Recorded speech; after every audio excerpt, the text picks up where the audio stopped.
आज हम लोग डिस्कस करेंगे बेंडिंग ऑफ बीम्स के बारे में।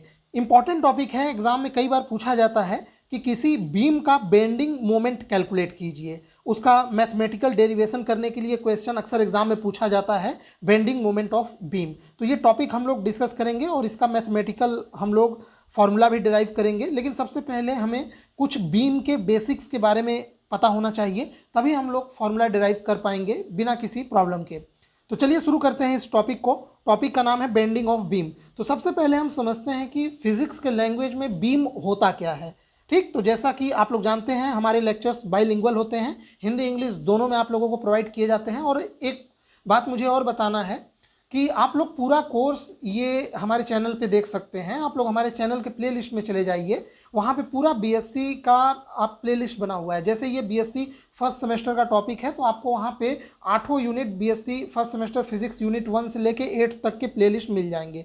अगर वहाँ खोजने में कोई प्रॉब्लम होता है तो आप इसी वीडियो के डिस्क्रिप्शन बॉक्स में चले जाइए, वहाँ पे पूरा वीडियो, पूरे कोर्स का वीडियो बिल्कुल क्रम से मिल जाएगा कि आपको किस क्रम में अपने कोर्स को कंप्लीट करना है। क्लियर? मैंने सारे टॉपिक बहुत ही डिटेल में कराए गए हैं, कोई भी टॉपिक मैं स्किप नहीं करता। ठीक है, तो चलिए हम लोग इस टॉपिक को डिस्कस करते हैं। तो बीम क्या होता है? A beam is a bar of uniform rectangular और circular cross section whose length is much greater as compare to its thickness.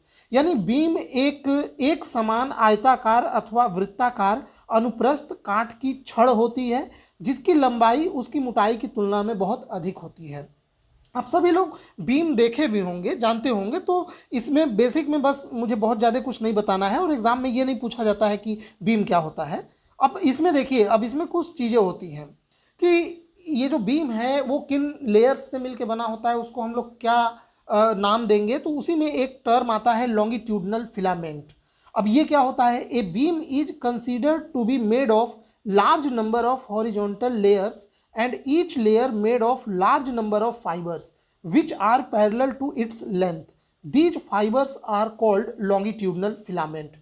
एक बीम बहुत सारे क्षैतिज सतहों से मिलकर बना होता है जिसमें बीम के लंबाई के अनुदिश समांतर बहुत सारे रेशे होते हैं जिन्हें अनुदैर्ध्य फिलामेंट कहते हैं। अब ये जानना बहुत जरूरी है क्योंकि डेरिवेशन में इसका नाम जिक्र होगा। अब जैसे मान लीजिए ये एक रेक्टेंगुलर क्रॉस सेक्शन का एक बीम है, हम सर्कुलर क्रॉस सेक्शन का भी बीम ले सकते हैं, कोई समस्या नहीं है, लेकिन हम लोग रेक्टेंगुलर क्रॉस सेक्शन पे करेंगे, बाद में सर्कुलर के लिए जनरलाइज कर देंगे। तो यहाँ पे हम लोग मानते हैं कि जो बीम होता है वो कई लेयर्स से मिलकर बना होता है और इन लेयर्स में जो इस तरह से रेशे नुमा ये जो स्ट्रक्चर होता है इसको हम लोग फिलामेंट कहते हैं। अब अगर आपको नहीं समझ में आ रहा तो मान लीजिए जैसे लोहे का छड़ हो गया, तो वो लोहे के छड़ में कई लेयर्स होंगे, उन लेयर्स में भी पतले पतले रेशे होंगे जिन्हें हम लोग फिलामेंट कहेंगे। आप ऐसे समझिए कि जो लोहे के जो एटम होते हैं वो जो एक चेन बनाते हैं वही एक फिलामेंट हो गया। आप ऐसे इसको समझिए, पर एज सच उसकी बात नहीं की जा रही है, बस मैं आप लोगों को समझाने के लिए बता रहा हूँ। जैसे ये देखिए, बीम जो है वो कई लेयर्स से मिलकर बना होता है और ये एक लेयर, यहाँ पे कोई एक लेयर ले लीजिए और कोई एक लेयर कई इस फिलामेंट से मिलकर बना होता है। अब बात आती है कि इसमें न्यूट्रल सरफेस हम लोग किसे कहेंगे। ये न्यूट्रल सरफेस या न्यूट्रल एक्सिस को समझना बहुत जरूरी है। अब जैसे मान लीजिए इसी बीम को मैं बेंड करता हूं यानी मोड़ता हूं नीचे की ओर, तो ये जो ऊपर के लेयर्स हैं वो स्ट्रेच्ड होंगे, ठीक है, उनके फिलामेंट के लंबाई में वृद्धि होगा, जबकि नीचे के जो लेयर्स हैं वो कॉन्ट्रैक्ट होंगे, सिकुड़ेंगे और उनके लंबाई में कमी आएगा। जैसे आप एक क्षण को मोड़िए तो आप उससे समझ सकते हैं। लेकिन जरा सोचिए, बीच में कोई तो ऐसा एक लेयर होना चाहिए जिसके फिलामेंट न तो स्ट्रेच होंगे और न ही कॉन्ट्रैक्ट होंगे, यानी न उनमें खिंचाव होगा और न ही उसमें किसी प्रकार का सिकुड़न होगा। तो ऐसे लेयर को हम लोग न्यूट्रल सरफेस कहते हैं और उस न्यूट्रल सरफेस में जितने भी फिलामेंट होते हैं उनको हम लोग न्यूट्रल फिलामेंट कह सकते हैं। और उसी लेयर से एक एक्सिस पास होगा, उसको हम लोग न्यूट्रल एक्सिस कहेंगे। तो वो सब अभी नीचे आ जाएगा, लेकिन मेरे ख्याल से आप ये न्यूट्रल वाला कॉन्सेप्ट समझ गए होंगे। तो न्यूट्रल सरफेस क्या है? In the beam there is a layer whose filaments are neither compressed nor extended due to bending and remains constant in length. This layer is called neutral layer और neutral surface. यानी beam को मोड़ने के दौरान उनके उसके अंदर एक ऐसा सतह होता है जिसके फिलामेंट की लंबाई न तो बढ़ती है और न ही घटती है। उस सतह को उदासीन सतह कहते हैं। समझ में आया? अब जैसे यहाँ पे देखिए एक बीम को मोड़ के दिखाया गया है।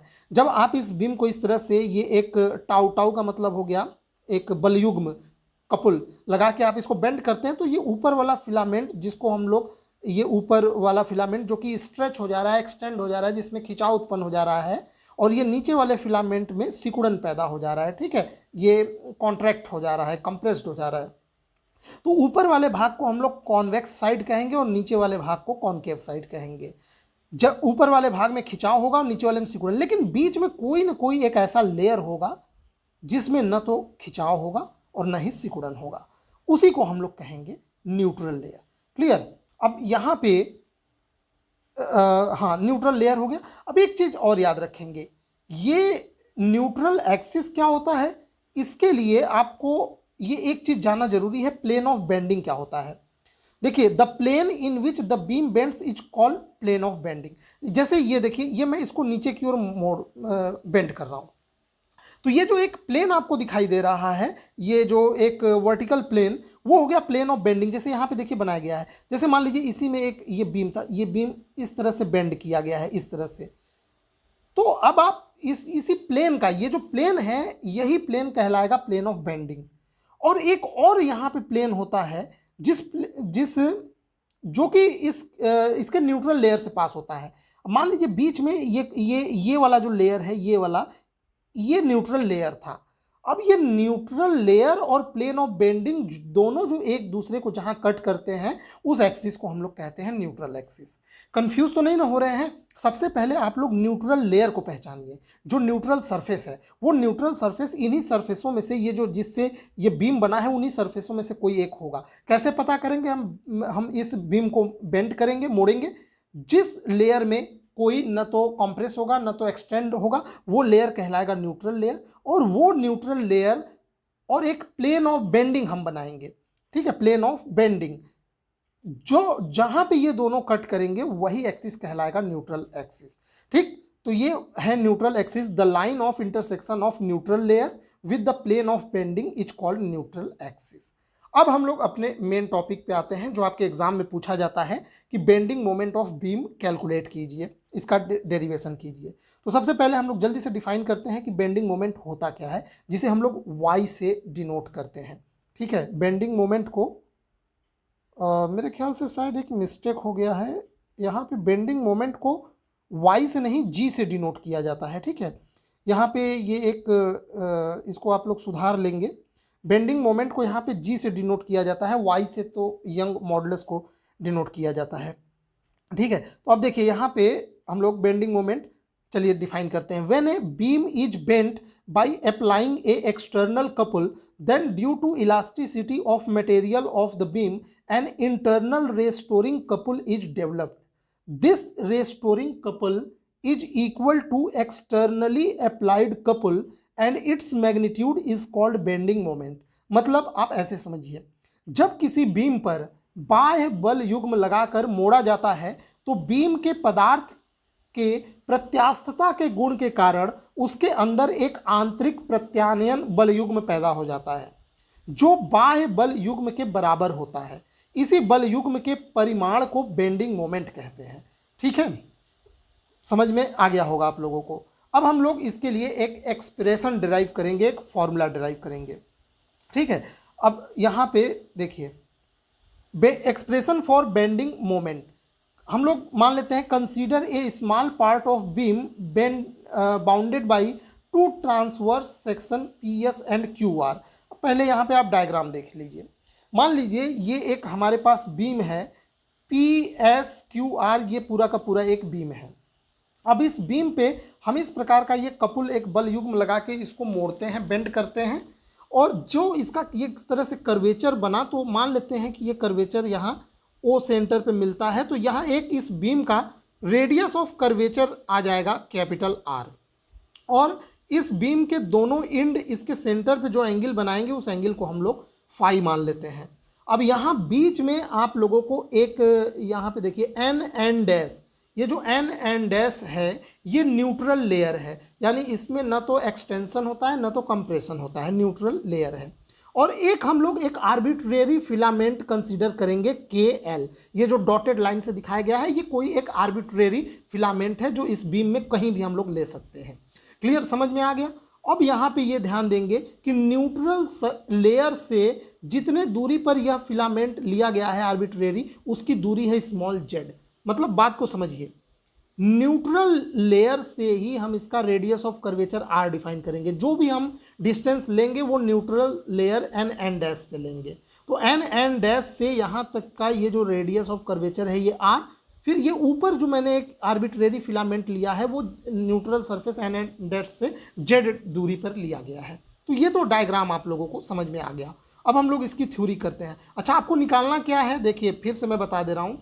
ये जो बाहर से एक बल युग्म लगा के आप बीम को मोड़े हैं, तो बीम के अंदर इलास्टिसिटी का गुण होता है, प्रत्यास्था, जिसके कारण वो अपोज करेगा अपने अंदर होने वाले परिवर्तन का, और ये अपने अंदर एक प्रत्यानयन बल युग्म पैदा कर लेगा, और ये जो बल युग्म पैदा करेगा वो बाहर से लगाए गए बल युग्म के बराबर होगा। इसी के मैग्नीट्यूड को हम लोग बेंडिंग मोमेंट कहते हैं।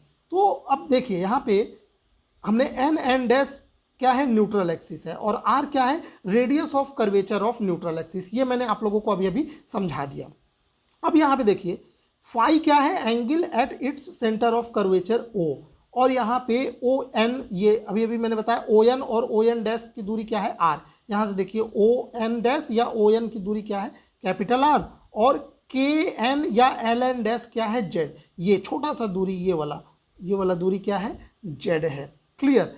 अब यहाँ पे ध्यान देंगे, ये मैं एक दो फोर्स बनाया हूँ, आप देख पा रहे होंगे, एक इधर और एक इधर। ये इसलिए बनाया गया है क्योंकि मैंने कहा कि बल युग्म पैदा होगा, यानी हमेशा दोनों फोर्स ये पेयर में पैदा होंगे। क्योंकि जब आप इसको मोड़ेंगे ना तो ऐसा लगेगा कि ये जो डॉटेड लाइन वाला फिलामेंट है, इस फिलामेंट के ऊपर ये वाला बल इसको इधर खींच रहा है, और उसी फिलामेंट पे एक बल अगर कोई मैं नीचे लेता तो वो उसको इधर खींच रहा है। फिलामेंट अगर नीचे लेता तो इधर, यानी किसी भी एक फिलामेंट पे आप देखेंगे तो आपको एक बल युग्म लगता हुआ दिखाई देगा।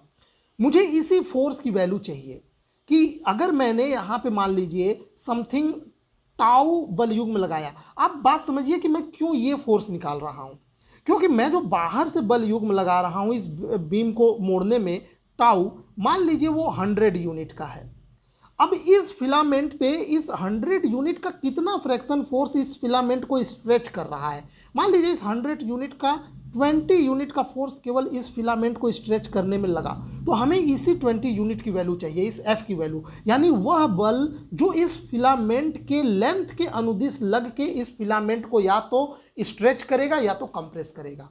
क्योंकि यह फिलामेंट मैंने न्यूट्रल एक्सिस पे नहीं लिया है, न्यूट्रल एक्सिस पे ये एफ जो होगा ये 0 होगा, ये वाला, यानी जितना इधर इस फोर्स लगा के इसको खींचेगा, ये मैं न्यूट्रल एक्सिस की बात कर रहा हूँ, जितना इस डायरेक्शन में फोर्स खींचेगा उतना ही अपोजिट में लगेगा, तो इसमें नेट पे कोई बल युग्म नहीं लगेगा, 0 होगा। इसीलिए न्यूट्रल लेयर में कोई ना तो एक्सटेंशन होता है ना कंप्रेशन। लेकिन ये फिलामेंट मैंने न्यूट्रल एक्सिस से ऊपर लिया है, कॉन्वेक्स साइड, तो इस पर ये जो इसके लेंथ के अनुदिश ये फोर्स लग रहा है ये इसको स्ट्रेच करेगा। अगर वहीं मैं फिलामेंट नीचे लेता तो ये इधर फोर्स लगा के उसको कंप्रेस करता है एक तरह से, सॉरी ये फोर्स का मतलब आपको ऐसे फोर्स लग के उसको कंप्रेस करता इस तरह से।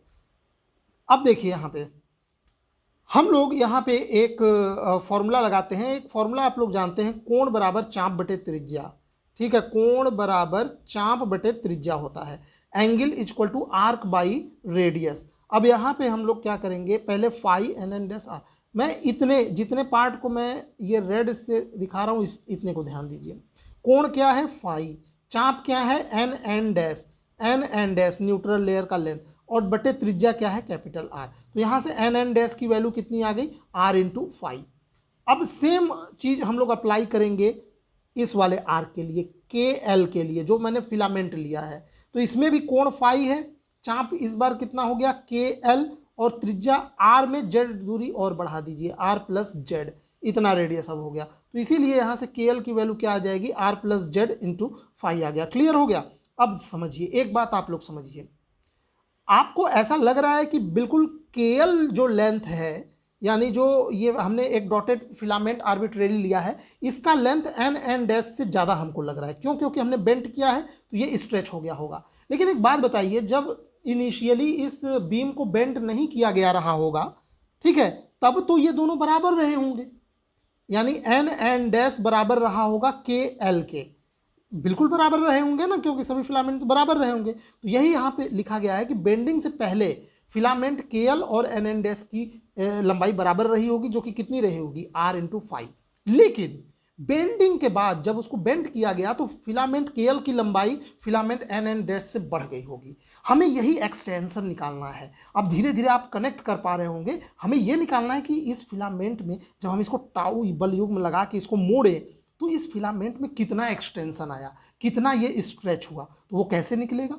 पहले जो इसकी लंबाई थी एन डैश, वो अब की लंबाई में से घटा देंगे, यानी केएल में से हम इसको घटा देते हैं, केएल माइनस एन डैश। अब केएल की वैल्यू यहाँ से रख दीजिए, r plus Z into five, और एन डैश की वैल्यू r इंटू फाइव है, यहाँ से ये वैल्यू दोनों रख दीजिए, तो आपको एक्सटेंशन मिल जाएगा। ये जेड इंटू फाइव आ गया। यही है longitudinal strain for filament KL. Longitudinal strain आपको याद है ना? लॉन्गिट्यूडनल मतलब उसके लंबाई के अनुदिश जो उसमें विकृति उत्पन्न होता है, जो उसके लंबाई में इंक्रीमेंट उत्पन्न होता है, वही लॉन्गिट्यूडनल स्ट्रेन कहलाता है। और उसका फॉर्मूला क्या होता है? हमें अभी लॉन्गिट्यूडनल स्ट्रेन निकालना है, अभी निकाले नहीं। तो लॉन्गिट्यूडनल स्ट्रेन क्या होता है? इंक्रीज इन लेंथ बटे ओरिजिनल लेंथ। ये इंक्रीमेंट है, जेड इंटू फाइव क्या है? इंक्रीमेंट है, स्ट्रेन नहीं है, एक्सटेंशन है, लंबाई के अनुदिश होने वाला एक्सटेंशन है, इंक्रीज इन लेंथ है। स्ट्रेन अब निकालेंगे तो लॉन्गिट्यूडनल स्ट्रेन क्या होता है? लंबाई में कितना वृद्धि हुआ बटे कितना ओरिजिनल लंबाई था। तो लंबाई में वृद्धि जेड इंटू फाइव, ओरिजिनल लंबाई है r इंटू फाइव, फाइव से फाइव कट जाएगा और ये जेड बाई आर आ जाएगा। ये रहा लॉन्गिट्यूडनल स्ट्रेन। अब हम लोग ये फोर्स निकाल लेंगे, क्योंकि आप लोग एक फॉर्मूला जानते हैं। फॉर्मूला क्या? क्योंकि ये जो स्ट्रेन आया है, ये जो लंबाई में इंक्रीमेंट आया है, वो उसी फोर्स F के बदौलत आया है। If F is the force acting on the area of cross section small a of the filament KL, then Young modulus का फॉर्मूला क्या होता है? Longitudinal stress by longitudinal strain. मान लेते हैं कि ये जो बीम है, इस बीम का cross sectional area small a है, तो इसके ऊपर जो स्ट्रेस वर्क करेगा, जो प्रतिबल जिसे हम लोग कहते हैं प्रतिबल बटे विकृति, तो जो स्ट्रेस होगा वो क्या होगा? वो force by area F by A बटे यहाँ पे Z बाई आर हो जाएगा। Z क्या था? Z आप लोग को डायग्राम में पता है, और R रेडियस ऑफ कर्वेचर। तो यहाँ पे जब यंग मॉडुलस का फॉर्मूला लगाएंगे y इज इक्वल टू प्रतिबल बटे विकृति, यानी longitudinal stress by longitudinal strain. तो जैसे ही आप यहाँ पे वैल्यू पुट करेंगे तो यंग मॉडुलस आ जाएगा F by A by Z by R. अब यहाँ से हम लोग F की वैल्यू निकाल लेंगे, ठीक है। F जो है वो फोर्स है जो फिलामेंट KL के लेंथ के अनुदिश वर्क कर रहा है। तो जैसे ही अब यहाँ ये फोर्स मिल गया, देखिए ये फोर्स की वैल्यू हमें मिल गई। अब हम लोग इस फोर्स का मोमेंट निकाल लेंगे। तो किसी भी फोर्स का मोमेंट का मतलब होता है उस फोर्स का आघूर्ण निकालना, ठीक है, बल का आघूर्ण निकालना। तो कोई भी फोर्स का अगर आप मोमेंट निकालते हैं तो वो क्या होता है? फोर्स इनटू वो डिस्टेंस होता है जिसके अराउंड वो जो फिलामेंट है या फिर कोई भी पर्टिकुलर ऑब्जेक्ट है वो उसके अराउंड घूम रहा हो। तो वो हम लोग जितनी भी दूरी ले रहे हैं, जो भी कंसीडर कर रहे हैं, वो हम लोग ये न्यूट्रल लेयर के अनुदिश ले रहे हैं। जैसे एक बात बताइए, ये मान लीजिए एक दरवाज़ा है, दरवाज़ा में यहाँ कब्जा लगा होता है। जब आप फोर्स लगा के इस दरवाजे को घुमाते हैं तो ये फोर्स के कारण ये दरवाज़ा इस कब्जा के अराउंड घूमता है, ये कब्जा फिक्स रहता है। तो हम लोग इसका मोमेंट कैसे निकालते हैं? जो हमने फोर्स लगाया वो प्लस ये फोर्स जहां से लग रहा है वहां से ये जो कब्जा है इसके बीच की दूरी, दोनों को मल्टीप्लाई कर देंगे तो यही इसका मोमेंट होता है। यानी जो चीज़ फिक्स है वहां से उस फोर्स की दूरी जो लगाई जा रही है। तो यहाँ पे फिक्स क्या है? न्यूट्रल लेयर एन डैश, और फोर्स कहाँ लग रहा है? ये इस फिलामेंट पे लग रहा है F। तो इसका मोमेंट निकालेंगे तो F इंटू न्यूट्रल एक्सिस से उस फिलामेंट की दूरी जो कि है Z। तो ये इस फोर्स का मोमेंट निकल गया यहाँ पे, ठीक है। तो यहाँ पे जैसे ही इस फोर्स का मोमेंट निकला, देखिए यहाँ पे हम लोग थे, ये देखिए, so the moment of this force about the neutral surface is equal to F into Z. अब यहाँ F की वैल्यू रख दीजिए और ये Z दो टर्म आ गया तो ये स्क्वायर हो गया। ये बन गया इक्वेशन नंबर 1। अब यहाँ पे ध्यान दीजिए, ये तो केवल एक फिलामेंट के लिए हमने निकाला है, सिर्फ और सिर्फ एक फिलामेंट केएल के लिए हमने ये मोमेंट निकाला है। हमें हमारा आंसर आ चुका है। बेंडिंग मोमेंट आपको याद है ना, यही बल युग्म जो है, जो इसके अंदर डेवलप्ड हुआ है, यही तो हमारा बेंडिंग मोमेंट है। लेकिन ये तो केवल एक फिलामेंट के लिए है, हमें पूरे बीम के लिए निकालना है। तो हम क्या करेंगे, इसको पूरा सम अप कर देंगे उसके लेंथ पूरे ज्योमेट्री के लिए। The sum of the moments of all these force of extension and compression acting over whole cross section of the beam is known as internal bending moment। और इसीलिए bending moment G equal to summation of F dot Z. सभी filament के लिए हम इसका summation कर देंगे। जैसे ही एफ की वैल्यू रखेंगे, देखिए ये टर्म बाहर आ जाएगा और ये summation of A into Z square आ गया। ए का स्मॉल ए क्या था, एरिया ऑफ क्रॉस सेक्शन। ठीक है, अब यहाँ पे एक बात ध्यान रखेंगे, ये जो पूरा का पूरा टर्म है, इसको हम लोग ज्योमेट्रिकल मोमेंट ऑफ इनर्शिया कहते हैं, जिसको हम लोग आई से ही रिप्लेस कर देंगे। तो I equal to summation over A dot Z square is called geometrical moment of inertia which is analogous to moment of inertia about neutral axis. ये ज्योमेट्रिकल मोमेंट ऑफ इनर्शिया ये नॉर्मल मोमेंट ऑफ इनर्शिया के ही समतुल्य होता है। Normal moment of inertia क्या होता है, m इंटू आर स्क्वायर, यहाँ पे मास होता है। ज्योमेट्रिकल मोमेंट ऑफ इनर्शिया में मास जो है वो एरिया से रिप्लेस हो जाता है। ठीक है, तो यही यहाँ पे हमने इसको रिप्लेस कर दिया। तो यही है हमारा final formula bending moment of beam का। लेकिन अब यहाँ पे कुछ हम स्पेशल केसेस देखते हैं। नोट में पॉइंट नंबर 1, ये जो क्वांटिटी y डॉट आई है, Young modulus into geometrical moment of inertia या normal moment of inertia, is known as flexural rigidity which measures the resistance of the beam to the bending. यानी इस quantity को, इस term को flexural rigidity कहा जाता है, जो कि उस बीम का रेजिस्टेंस, बेंडिंग के प्रति रेजिस्टेंस, यानी उसको जब बेंड करेंगे तो वो कितना उसका अपोज करेगा, इसको वो मेजर करता है। तो एक और फॉर्मूला बनेगा बेंडिंग मोमेंट का, वो बनेगा bending moment equal to flexural rigidity by radius of curvature. ठीक है, अब यहाँ पे एक बात ध्यान देंगे, हम लोग एक और इसमें केस करते हैं। मान लेते हैं कि कैपिटल ए क्या है, cross section area of beam है, और के रेडियस ऑफ गायरेशन है। तो हम लोग फॉर्मूले को रेडियस ऑफ गायरेशन के टर्म्स में भी निकालते हैं। रेडियस ऑफ गायरेशन घूर्णन त्रिज्या होता है। तो आप जानते हैं अगर A cross section area of beam है और के रेडियस ऑफ गायरेशन है, तो ये geometrical moment of inertia I equal to A K square हो जाएगा। बस इसको पुट कर देंगे, सेम फॉर्मूला है, बस रेडियस ऑफ गायरेशन के टर्म्स में है। अब मान लेते हैं कि ये जो बीम है वो रेक्टेंगुलर क्रॉस सेक्शन का है और उसका ब्रेड्थ बी है और थिकनेस डी है। तो ऐसे में उसका क्रॉस सेक्शन एरिया क्या हो जाएगा, बी डॉट डी, और उसका radius of gyration rectangular beam का आप जानते हैं under root D square by 12। अब यहाँ पे आप इसका ज्योमेट्रिकल मोमेंट ऑफ इनर्शिया निकालेंगे आई ए के स्क्वायर, तो बी डॉट डी, ये स्क्वायर है तो डी स्क्वायर बाई 12। अब यहाँ से आप इसको पुट कर दीजिए और यहाँ पे बेंडिंग मोमेंट आपका निकल जाएगा रेक्टेंगुलर बीम का, जिसका ब्रेड्थ बी है और थिकनेस डी है। मान लेते हैं कि हमारा जो बीम है वो सर्कुलर क्रॉस सेक्शन का है। ठीक है, सर्कुलर क्रॉस सेक्शन का जैसे छड़ होता है, और उसका रेडियस मान लेते हैं स्मॉल आर है। ध्यान रहे मैं कैपिटल आर की बात नहीं, कैपिटल आर तो वो दूसरा चीज़ था। स्मॉल आर जो वो आप बीम लेंगे, वो छड़ मान लीजिए ये लेते हैं, ये सर्कुलर वाला, तो इसका जो रेडियस होगा उसकी बात की जा रही है। तो उसका क्रॉस सेक्शन एरिया क्या बन जाएगा, पाई आर स्क्वायर बन जाएगा। और रेडियस ऑफ गायरेशन आप जानते हैं, अगर सर्कुलर क्रॉस सेक्शन का छड़ है तो उसका radius of gyration under root R square by 4 होता है, या फिर इसको r बाई 2 भी कर सकते हैं। लेकिन चूंकि इसका स्क्वायरिंग होगा तो अभी ये हट जाएगा, इसीलिए मैं उसको ऐसे नहीं कर रहा हूँ। ठीक है, अब यहाँ पे देखिए, अब ये यहाँ पे आई equal to A K square निकालेंगे तो ये अंडर रूट हट जाएगा और ये आ जाएगा। और जैसे ही इस आई के वैल्यू को आप पुट कर देंगे बेंडिंग मोमेंट के फॉर्मूले में, ये आपको सर्कुलर क्रॉस सेक्शन का जो ये बीम है, जो रॉड है, उसका बेंडिंग मोमेंट आ जाएगा। क्लियर हो गया? तो ये हमने बेंडिंग मोमेंट ऑफ बीम हमने निकाला। अब इसी में एक कैंटिलीवर का केस आता है। ये कैंटिलीवर का केस हम लोग अगले टर्न पे पढ़ेंगे। कैंटिलीवर क्या होता है, ये बीम ही होता है, बस एक साइड से इसको फिक्स कर दिया जाता है और दूसरे साइड पे कोई बल लगा के इसको मोड़ा जाता है। तो इस संरचना को हम कैंटिलीवर कहते हैं। खैर, उसको हम लोग अगले टर्न पे डिस्कस करेंगे। देखिए, आप सभी लोग जानते हैं कि मैं बीएससी के कंटेंट अभी तैयार कर रहा हूँ और पूरी ईमानदारी से सिलेबस का एक एक पॉइंट कवर करने की कोशिश कर रहा हूँ। बेवजह की बातें मेरे चैनल पे नहीं होती हैं और आपको बीच बीच में मुझे इसलिए बताना पड़ता है कि मैं कोई अलग से वीडियो इसके लिए नहीं लाता हूं, और ना ही मेरा कोई इस तरह का इंटेंशन रहता है कि कोई भी आपको अनप्रोडक्टिव वीडियो दे के आपका टाइम बर्बाद किया जाए। आप लोग पूरे बीएससी का, मैं बार बार ये कह रहा हूँ कि आप पूरे बीएससी का कोर्स आप मेरे चैनल पे बिल्कुल फ्री कर सकते हैं। किसी भी प्रकार का मैं कोई चार्ज बीच में आपको नहीं लगाऊंगा कि इतने वीडियोस मैं पेड कर देता हूं, नहीं, ये सब कभी नहीं होगा मेरे चैनल पे। आपको सारे ये बीएससी फर्स्ट सेमेस्टर सेकंड पूरे बीएससी का कोर्स मैं यहाँ पे उपलब्ध कराऊंगा। आपको अगर वीडियो समझने में प्रॉब्लम हो रहा है, खोजने में दिक्कत हो रहा है, प्लेलिस्ट में चले जाइए, वहाँ पे आप देखेंगे BSc first semester physics unit 1, BSc first semester physics unit 2, 8 unit, इसी प्रकार BSc second semester physics unit 1। तो सारे सेमेस्टर के यूनिट वाइज पूरे आपको